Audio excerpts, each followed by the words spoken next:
Talking with some of our chiefs of police around the state, as well as talking with some law enforcement officers, rank and file, who are out there every single day.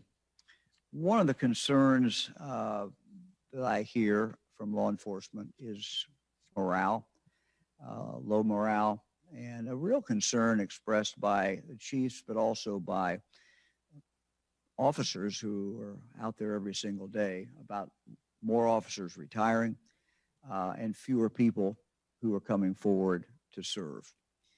I've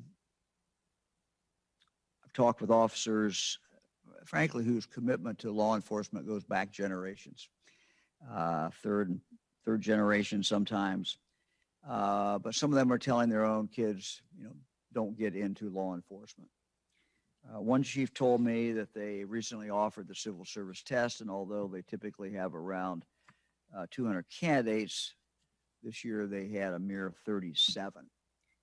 The inability of law enforcement agencies to recruit and retain qualified and professional officers, if this trend line continues, it certainly is not good. Failure to keep the ranks of our law enforcement agencies full has the potential to create a public safety crisis in this state. During this time where we are seeing more violence, that is an additional challenge, an additional problem. In June of last year, we created the Ohio Office of Law Enforcement Recruitment to help local agencies address these very issues and to assist them in recruiting good candidates qualified for the job, particularly minorities. Sarah Shendy, the director of that office, will talk in just a few more minutes about the immediate efforts that the office is undertaking to help law enforcement with recruitment and to help law enforcement with retention. But first, I'd like to announce a new long-term project we're launching. The project is to recruit law enforcement candidates and to equip them with the skills they need for a successful career before they ever put on a badge. The Office of Law Enforcement Recruitment's new College to Law Enforcement Pathway Program, We'll connect criminal justice programs at colleges and universities in Ohio with law enforcement agencies across the state to mold our next generation of law enforcement leaders. By linking criminal justice majors with seasoned law enforcement mentors during the students' junior and senior year in college, will really, I think, go a long, long way. It will give these majors some real-world experience. It will be similar to it is in fact a mentoring program.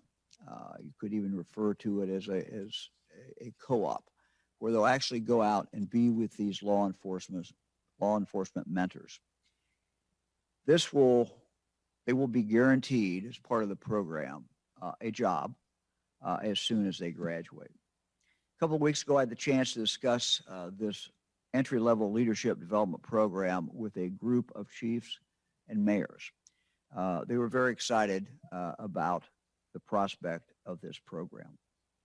We are going to start with a pilot project that will involve Cedarville University and Central State University. We're grateful to have representatives from participating law enforcement agencies here today, as well as several members of the Office of Law Enforcement Recruitment's working group that worked to develop this program. We also have representatives from both universities here, including Dr. Virginia Redmond from Central State and Dr. Patrick Oliver from Cedarville University. Let me also mention Dr. Oliver has been a consultant to our office for some time, a consultant to our recruitment office, and he will give more details about this pilot project. So let me first turn to Dr. Oliver.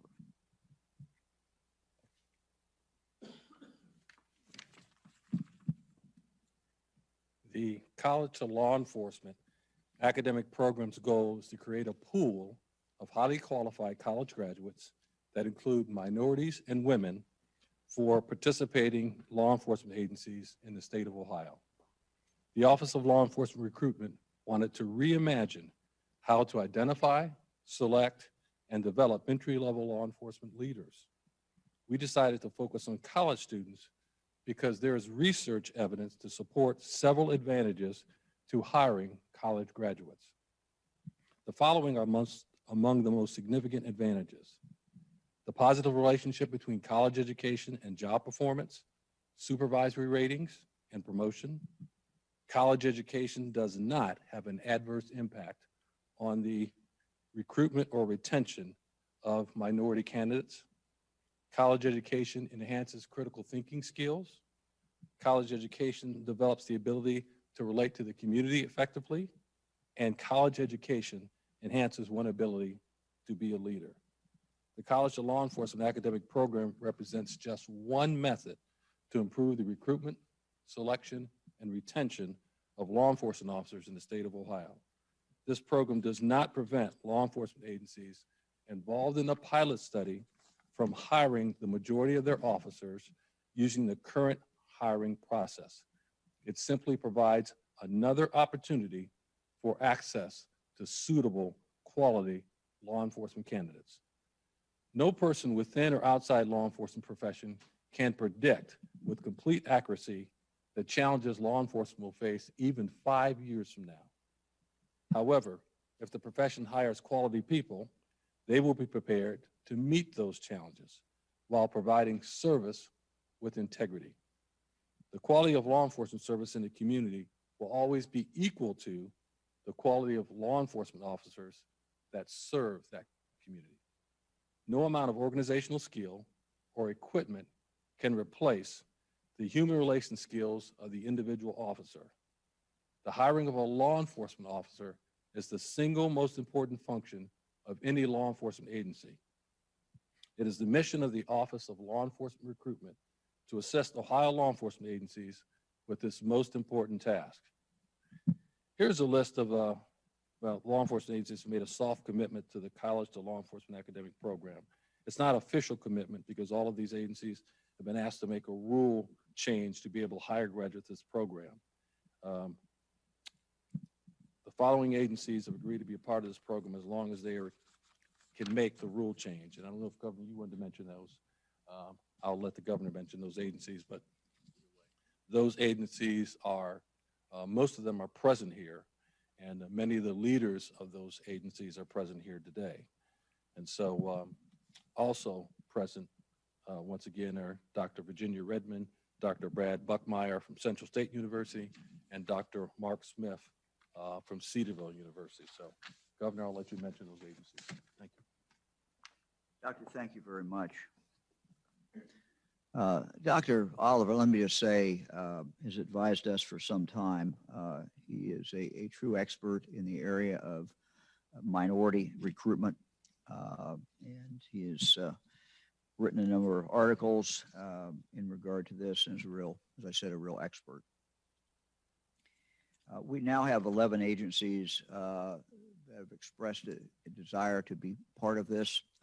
These are Franklin County Sheriff's Office, the Xenia Police Department, the Beaver Creek Police Department, Westchester Police Department, Lancaster Police Department, Lebanon Police Department, the Dublin Police Department, Fairfield Township Police Department, Fairview Park Police Department, the Ohio State Highway Patrol, the Ohio Department of Natural Resources, Division of Parks and Watercraft, and the Reynoldsburg Police Department. Here to talk about the involvement of the Franklin County Sheriff's Office is David Masterson, the Sheriff's Director of Administrative Services. David, thank you.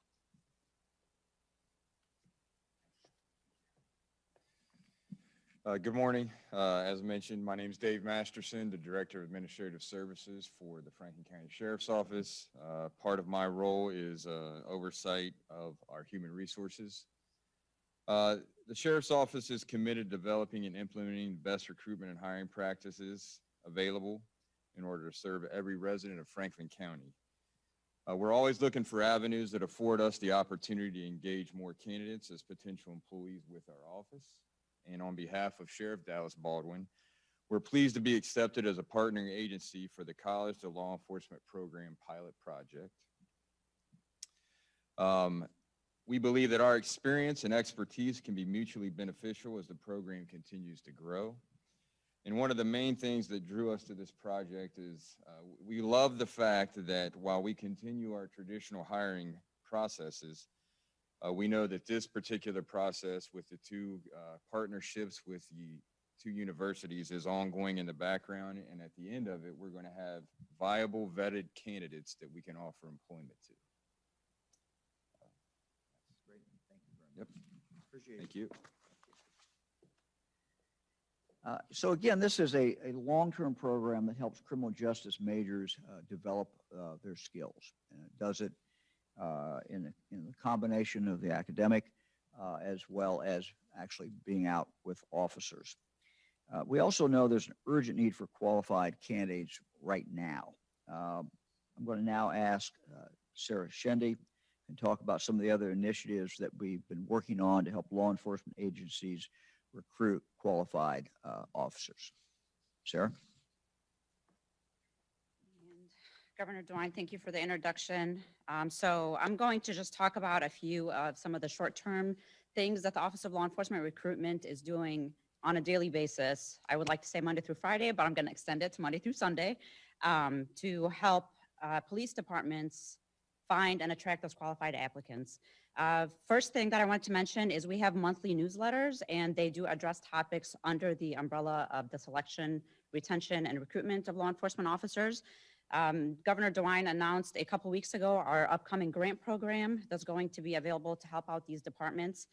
Our website is up and running. If you have not checked that out, please do. It has a lot of good and valuable information for those who are interested in entering the law enforcement profession. Dr. Oliver and I have been speaking at conferences. We have also the Attorney General's Conference coming up in October. And yesterday I spoke at the School Resource Officer Conference on how police officers in schools also impact recruitment in the state of Ohio. Twice a month, we hold educational webinars, again, covering the same three topics: selection, retention, and recruitment of police officers. And those webinars are free, and they have been very well attended. And we are promoting the Grow Your Own program, which Dr. Oliver talks about in one of his books. To target more minorities and women, we have a couple of women empowerment panels that are scheduled to go out on webinar as well. And those usually involve Q&A to talk to women that are in supervisory positions in law enforcement. We also do one-on-one with police departments in terms of if they need help with their recruitment strategies. We do one-on-one with colleges. The two colleges that I have worked with the most have been Kent State University and the University of Akron. And I've also done engagements virtually and in person with open enrollment academies. The last two things that I'm gonna mention are my efforts with speaking to youth police academies around the state of Ohio. And I think the most valuable thing and my favorite thing to do is the one-on-one guidance and mentorship to cadets and our potential recruits that want to come into law enforcement. Thank you, Governor. Thank you very, very much. We continue to work with the state legislature. This is budget season, and there are a number of initiatives that were in our proposed budget and that we hope will be included in the final budget passed by the state legislature. One of these is to direct more funding to the Ohio Law Enforcement Recruitment Office. The funding would create a new grant program to fund innovative ideas at the local level to recruit female and minority officers. Things like law enforcement, also like law enforcement academy scholarships, law enforcement explorer posts, police athletic leagues, K through 12 mentoring programs. All of these things play a role ultimately in recruitment. The earlier you can reach a young person, get them interested in law enforcement or in any profession, the better chance there is that that person will end up in that profession. We're also working hard through the budget to give our officers the tools they need to help reduce violent crime in our communities. We continue to hear from law enforcement officers that it's a small number of the criminal element that causes most of the violent crime. We also have data that clearly shows this. The budget that the legislature is working on right now, we hope will include funding for violent crime reduction grants that can be used by agencies to implement new violent reduction strategies such as gunshot detection technology, expansion of safe streets task forces, and other innovative local violent crime reduction initiatives. We also plan to support our local law enforcement agencies through the new budget by expanding our Ohio School Safety Center, as well as the Ohio Narcotics Intelligence Center, or as we call it, ONIC. By expanding the ONIC, we'll also be able to increase analysts' investigative capacity to assist law enforcement in cases where violent crime is linked to narcotics trafficking, as it is many times. We also intend to expand the ONIC's capabilities so that we can provide that level of service all across the state of Ohio to every law enforcement agency. Our job is to help and support Ohio's local law enforcement with the resources and the assistance that they need. And what we're announcing today, we believe will be of significant help. Now, happy to take any questions.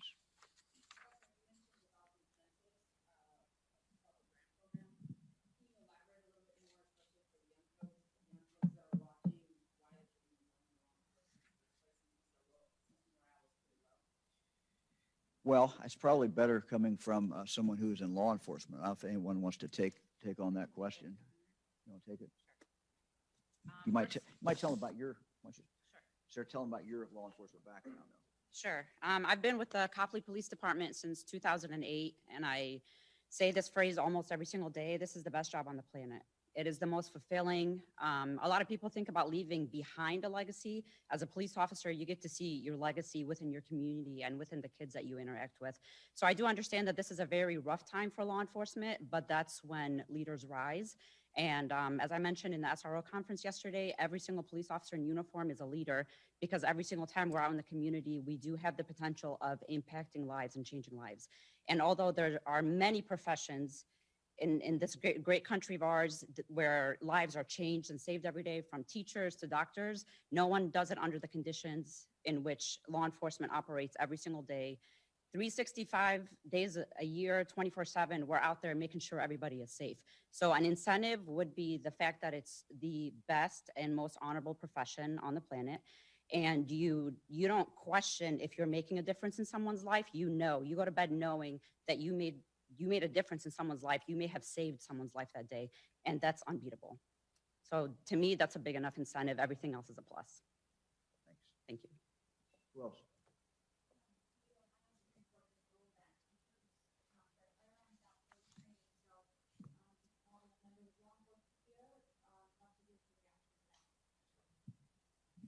Anyone? The Supreme Court decision just came out. I've not had a chance to read it. I just saw the headline, which is basically what you said. So I don't have any additional comment until I have a chance to actually look at the Supreme Court decision. I don't know if anyone else has a comment.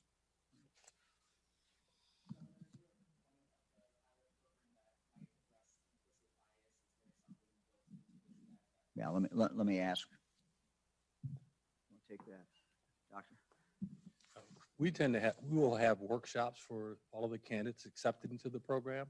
So we'll be touching on contemporary law enforcement issues, and preventing bias-based policing will absolutely be one of them. So yes.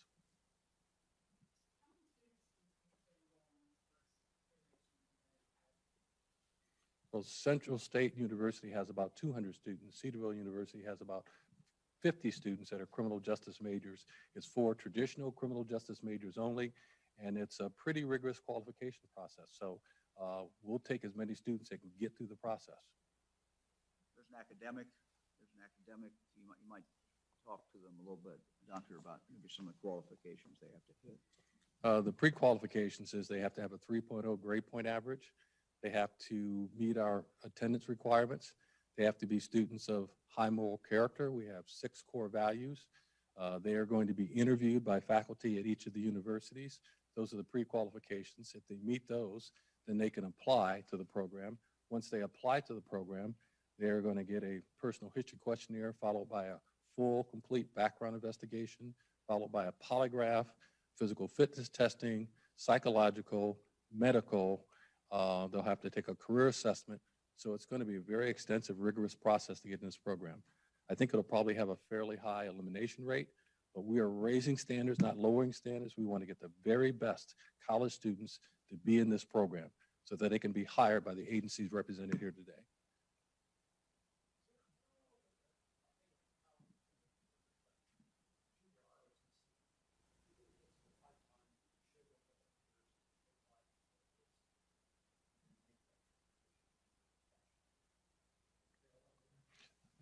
The parallel is as you described it. That's correct. There's some additional things that they don't do, but that parallel is correct.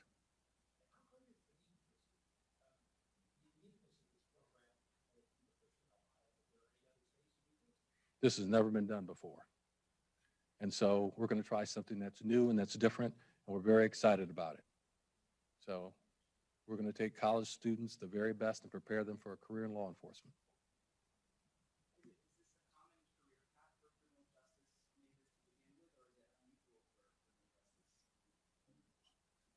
I don't know what the stats say on that, but certainly I would suspect that law enforcement of the 3 areas of concentration, law enforcement, courts, and corrections, seems to be the most dominant focus of college students who major in criminal justice.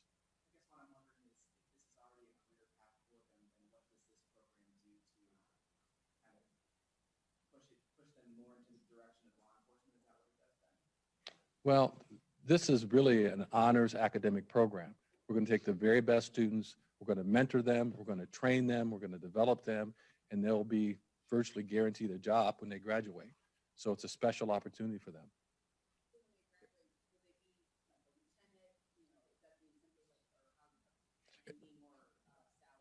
It's an entry-level law enforcement program, so they'll go into being a police officer. They could end up on Ohio State Highway Patrol.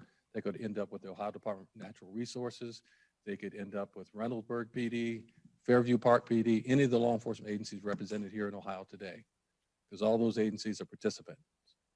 Let me add something to that. I think this is consistent with what we're doing more and more of every day, and that is to try to link education to the real world.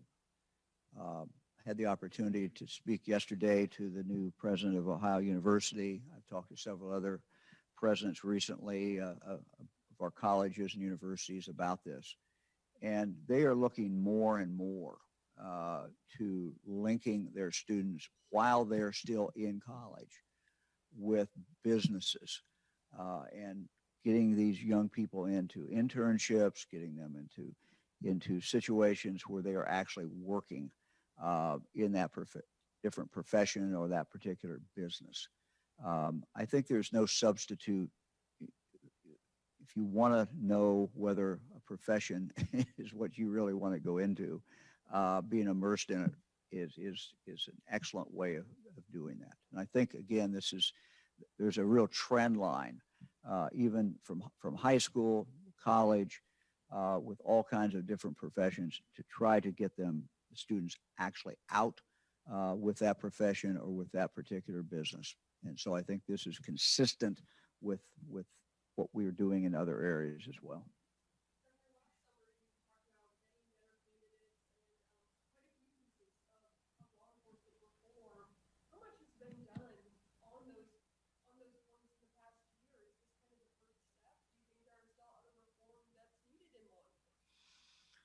Well, that's multiple questions.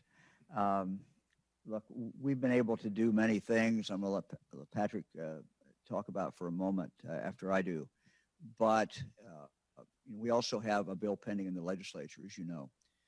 And that bill is focused on police reform. It is focused on treating law enforcement as the profession that it truly is. So once the budget is done and the legislature comes back in the fall, I'm hopeful that they will focus on that bill because this is a bill that I think has real bipartisan support. I think it has support from communities. I think it also has support from law enforcement. So that reform bill is still pending in the legislature. So Patrick, I don't know if you want to add anything else. Sarah, you can. So I also wanted to add, in addition to what was said, that as a law enforcement profession, we can't wait on bills. We can't wait on massive change. We reform every single day. We reform after every encounter that could have gone better, after every traffic stop that could have been handled differently, after every, maybe a phrase was said on a domestic violence call that shouldn't have been said. We have to reform is incumbent upon us as individual officers, as departments. So all the things that are going on a larger level are great and they absolutely help us and we do need them. But reform is a personal responsibility, and it is something when we say law enforcement reform, I want you to think about we reform after every single encounter because we're human and we make mistakes, and we have to evaluate our decision making and say, okay, next time I'm not going to do this because it didn't work well. I'm going to do things this way. So we are in charge of our reform and also each other's.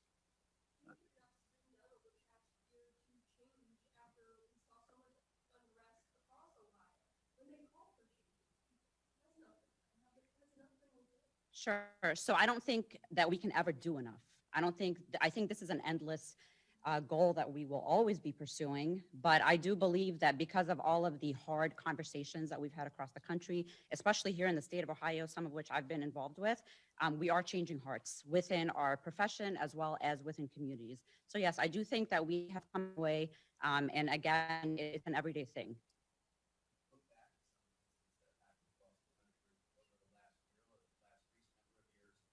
Disheartening is it for you and your fellow members of law enforcement to basically carry officers that have made other mistakes while there's other law enforcement officers that are doing the job the right way every single day?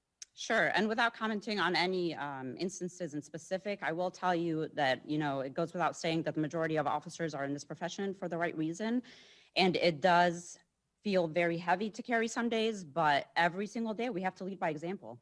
We have to go out there. We have to do what's right. We have to do what's expected of us. And I have had people, young and old, black and white, Muslim, Christian, Jewish, say, when I see a cruiser, I feel scared.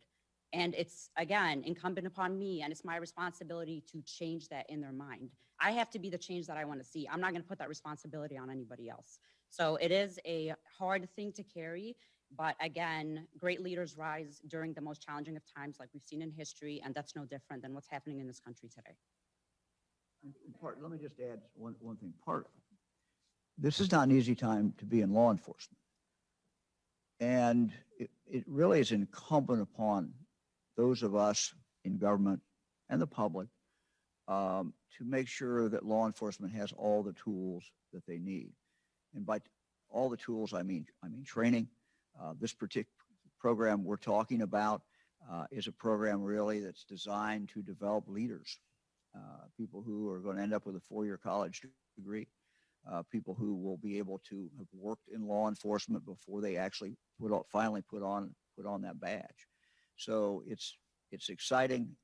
It is not going to solve every problem, but it's one step forward that I think will make a big difference. But we have to continue to examine, are we doing enough to provide the training and help that law enforcement needs so that every law enforcement officer can live up to their God-given potential. That's our job.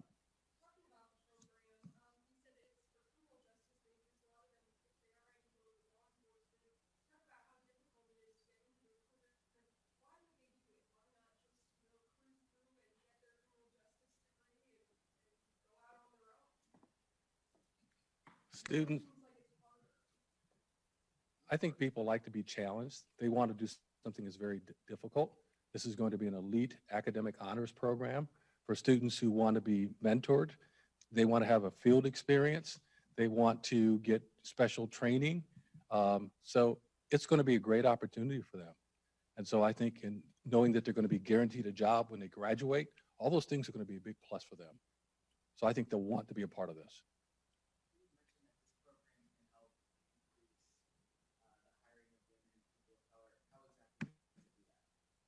Well, the two universities represented, Cedarville University and Central State University, have majority, minority, women, and so there's a composite of all the people that we're looking for in both those institutions.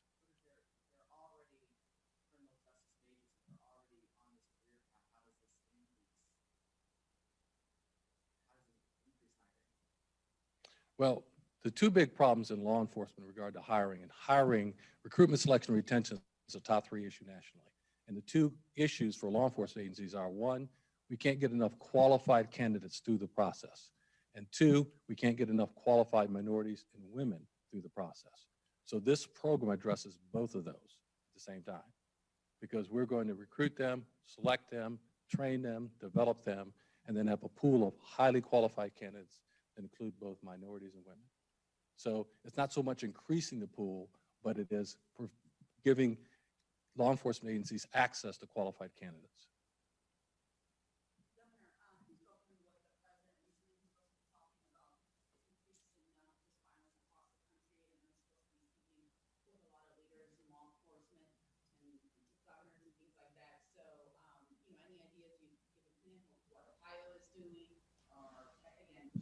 I've not had any conversation with the president recently about that.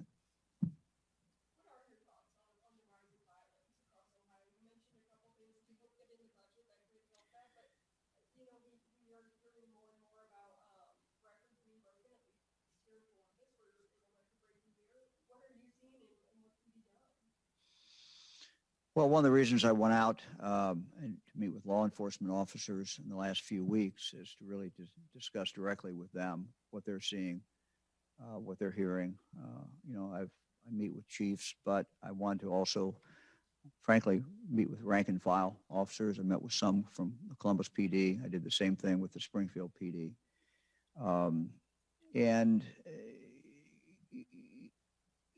It is a difficult time. But we have to support law enforcement.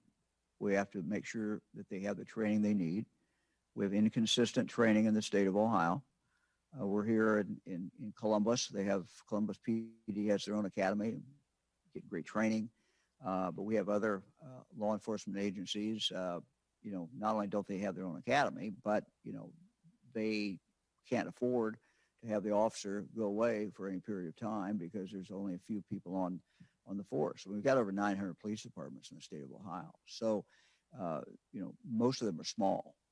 But if you live in a small town, if you live in a village, if you live in a township, you deserve to have the same policing as somebody that lives in a city. The same thing for the officer. That officer who works, in a small village can have a domestic violence case just as easily as an officer in a city can. So we have to work more on training. Frankly, we have to put more money in training. Second, we do have initiatives in this budget that it would appear, at least at this moment, I don't count things until they're done, but it would appear that both the Senate and the House support them. And so things that I talked about there, I think will be in the final version of the budget. Third, we have a bill that when the legislature comes back in the fall, I hope that they will address. And there seems to be starting to emerge a consensus.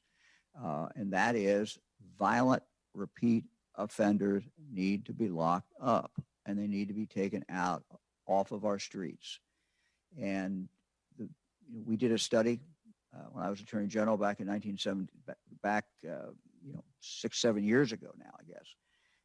And we went back from 1977 to the present, looked at every felony case, every felony conviction in the state. What we found is that it's exactly what police officers tell us. It's a small number of the criminal element that commits all the violent crime. So what do? We need to target those violent repeat offenders and remove them. The bill that we have will do that. It does it by saying that if you commit a crime, a violent crime, and then you're caught again with a gun, which you're not supposed to have, that the judge can impose a very significant sentence. That will help change things on the street. So there's not any one thing, but these are three solid things that will, in fact, make a difference.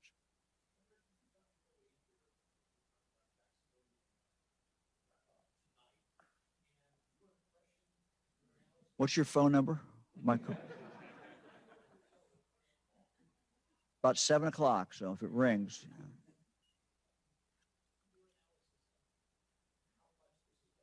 Yeah.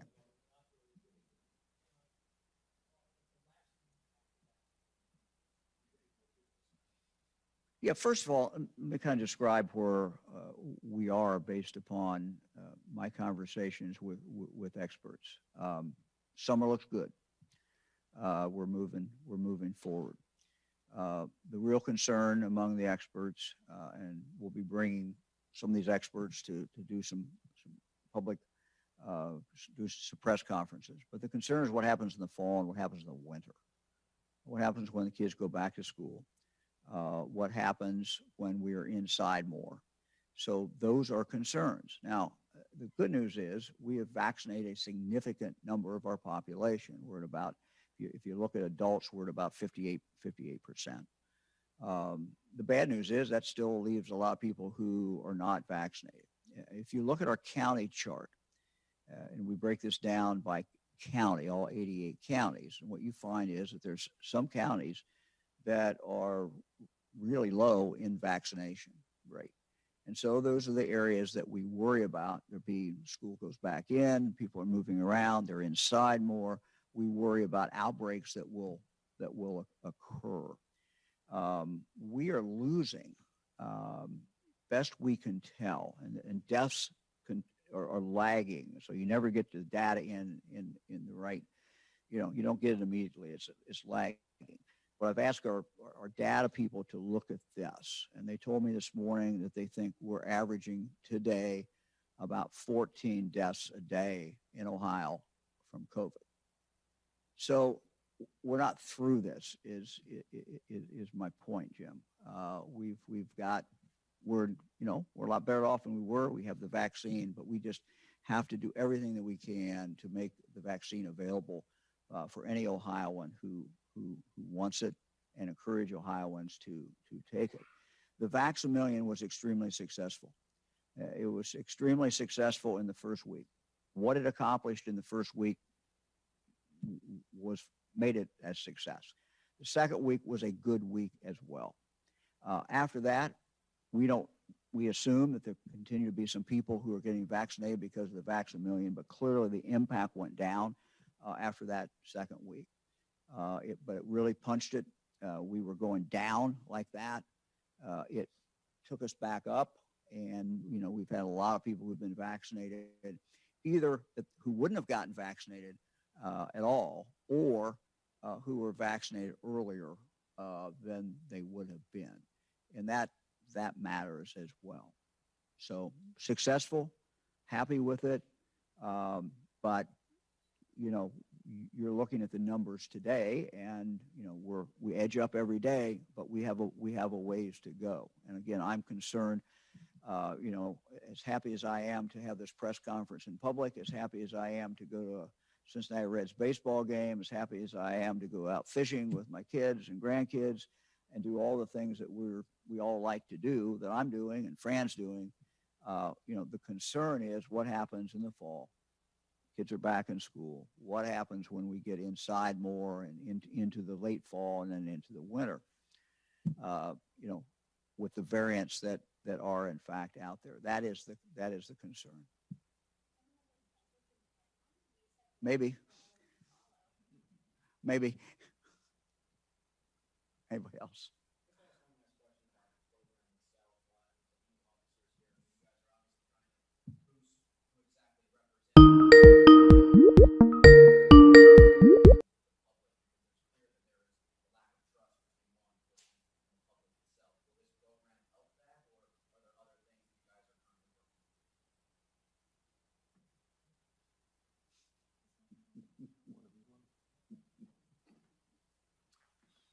So that's something we work on every day. I mean, very little of what we do each day is shown to the public. But what we like to do is reiterate to the officers out there that you have to make that impact every single day. So it's not your community relations bureau. It's not a specialty assignment. Each officer has to go out there every day to make an impact on the public that they serve. So we just reiterate that and make it part of our culture within our agency.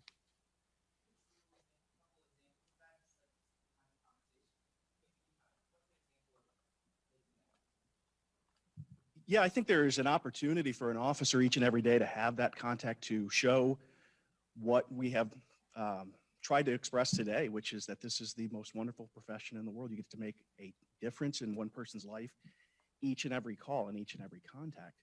But I think additionally to that, as a profession, we are also trying to lean into the conversations we heard for the last year, in particular with diverse communities who feel like they are expressing for the first time angst that they have had or concern that they have had about being protected as well in their communities. And so leaning into those conversations, I think, is critically important for us as a profession. And as an example, our department has, and our city, created a couple of community dialogues to continue that conversation as a community task force in Dublin and as a Chiefs Advisory Committee. And we've met each month with a group of, again, very diverse members of and stakeholders in our community to have those critical conversations about policies and practices and procedure and where we're going as a profession. This is a fundamental opportunity not for us to just meet the expectations of today, but to project forward to figure out what does policing look like in the future in the state of Ohio and in the US. And so I think leaning into those conversations, but hearing those voices who are advocating for change and progress to be seen and heard and included in those conversations is critically important, because this is not a job we can do by ourselves, nor do we want to do by ourselves.